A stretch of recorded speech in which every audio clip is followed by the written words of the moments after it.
Hai guys, kami dari kelompok 5 mata kuliah Masyarakat Internasional dan Jejaring Global yang beranggotakan 5 orang sebagaimana yang tertera di bawah ini mempersembahkan video hasil dari proyek kami selama 1 semester di mata kuliah Masyarakat Internasional dan Jejaring Global. Selamat menonton! Nah, pertama-tama aku mau jelasin sedikit nih, apa sih proyek dari kelompok 5 dalam mata kuliah Masyarakat Internasional dan Jejaring Global?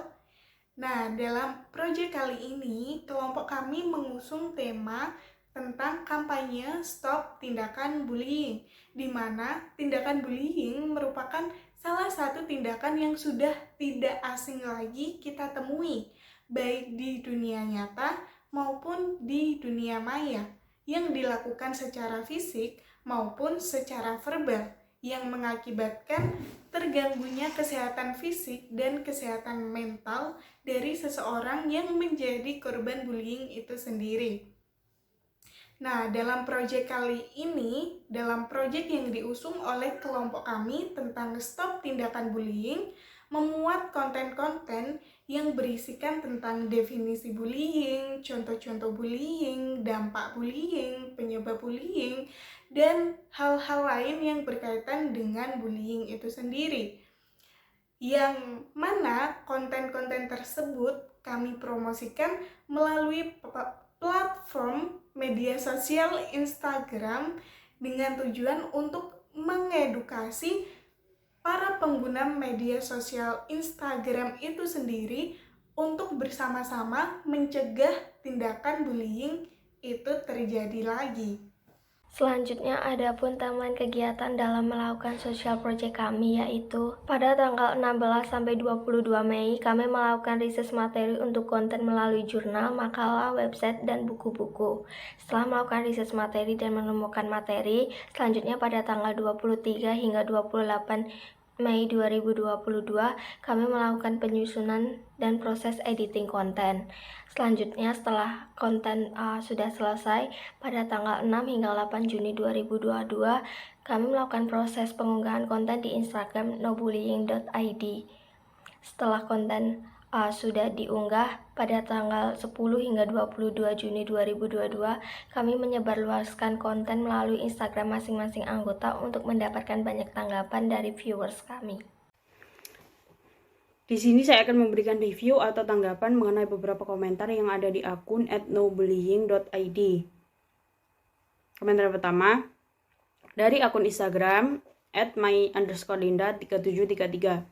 Dilihat dari banyaknya kasus cyberbullying, bagaimana cara mengatasi kondisi psikologis korban, apalagi yang menjadi korban masih dalam tahap usia remaja. Nah, seperti yang kita tahu bahwa kasus bullying ini bisa terjadi dimanapun, baik di sekolah, rumah, maupun berbentuk komentar yang ada di sosial media. Bullying juga dapat menimbulkan dampak psikologis bagi korbannya seperti tidak memiliki rasa percaya diri, trauma, penakut, minder, dan lain sebagainya. Untuk mengatasi hal tersebut, korban dapat mencari pertolongan lebih lanjut dengan berkonsultasi kepada psikolog atau psikiater. Kemudian dari akun Instagram @novaresta. Bullying adalah hal yang tidak patut dilakukan karena dampak yang ditimbulkan dapat mempengaruhi rasa percaya diri seseorang. Adanya pembatasan diri hingga kecemasan dalam menghadapi hal baru. Nah, komentar ini betul banget. Dan kita sebagai generasi muda harus menghentikan bullying dan membantu korban bullying. Kemudian selanjutnya dari akun Instagram @virginia_viono. Sebenarnya faktor apa yang menyebabkan terjadinya bullying ini? Contoh, veteran itu kan tidak melakukan hal-hal negatif, tapi mengapa masih dibully? Menurut Anda, apa yang ada di pikiran para pembuli ini hingga mereka tega membuli seseorang yang tidak bersalah? Untuk kasus ini sebenarnya pelaku didasari rasa kesal terhadap temannya yang mengidolakan veteran Peto. Karena sebelumnya pelaku ini saling ejek dengan temannya dan merasa kesal sehingga membuli veteran. Dan kasus ini lebih ke individu atau perseorangan karena didasari oleh rasa kesal. Dilihat dari beberapa komentar dari viewers mengenai dampak bullying, maka dapat diambil dari kesimpulannya.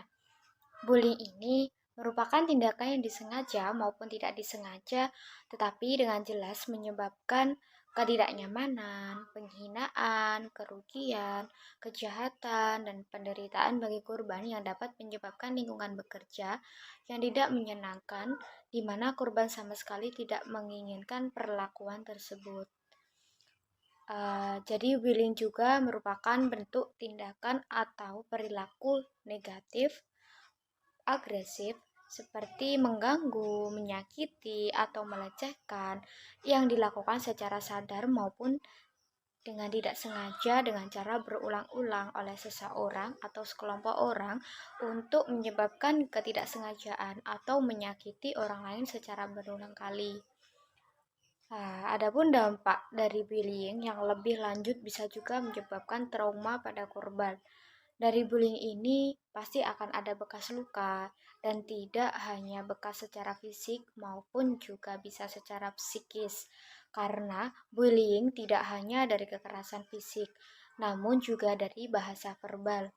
Jadi, mengingat begitu bahayanya dampak bullying bagi anak atau remaja, maka sudah seharusnya tugas orang tua untuk melindungi buah hatinya dari tindakan tersebut dengan lebih memberi kasih sayang semaksimal mungkin dan menciptakan suasana di rumah dengan nyaman, tentram, sehingga anak dapat terhindar dari tindakan bullying atau menjadi pelaku bullying itu sendiri, karena dengan kenyamanan di rumah, anak tidak terbiasa keluar rumah setiap hari. Demikian hasil dari proyek kami mengenai kampanye anti cyberbullying dengan menggunakan media sosial utama yaitu Instagram, dan postingan-postingan kami juga telah mendapatkan respon-respon yang positif dilihat dari komentar yang tertera pada setiap postingan. Sehingga kedepannya kami berharap bahwa edukasi ini dapat sampai kepada masyarakat luas sehingga dapat mengurangi angka kasus cyberbullying dan juga serta dapat meningkatkan kesadaran masyarakat akan kasus cyberbullying. Sekian yang dapat kami sampaikan. Jika ada kesalahan dan kekurangan dalam penyampaiannya, kami mohon maaf. Wassalamualaikum warahmatullahi wabarakatuh.